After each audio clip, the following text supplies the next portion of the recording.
અમદાવાદ અને ગાંધીનગરમાં રહેતા નાગરિકો માટે વધુ એક આનંદના સમાચાર છે. તો ગુજરાત સરકાર અને ભારત સરકાર સાથે ભાગીદારીમાં ગુજરાત મેટ્રો રેલ કોર્પોરેશન દ્વારા મેટ્રો રેલ નેટવર્કના બીજા તબક્કાને પ્રારંભ થવા જઈ રહ્યો છે.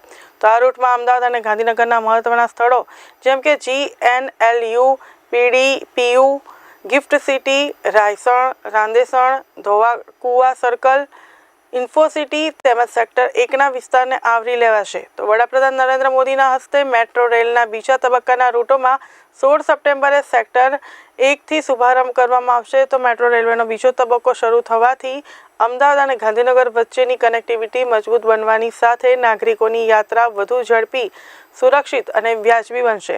આ ફેઝમાં મેટ્રોની કનેક્ટિવિટી મોટેરાથી ગાંધીનગર સુધી મળશે, જેમાં ફેઝનો એક કોરિડોર ગિફ્ટ સિટી સુધી જશે. તેના લીધે કર્મચારીઓ અને પ્રવાસીઓને વધુ એક્સેસ મળવાથી સ્થાનિક અર્થવ્યવસ્થાને પણ વેગ મળશે. તો આ ફેઝ 21 કિલોમીટરનો છે, જેમાં શરૂઆતમાં ગાંધીનગરના 8 સ્ટેશન પર મેટ્રો દોડાવશે. આવનારા સમયમાં મેટ્રો સચિવાલય, અક્ષરધામ, જૂના સચિવાલય, સેક્ટર 16, સેક્ટર 24 અને મહાત્મા મંદિર સુધી જશે.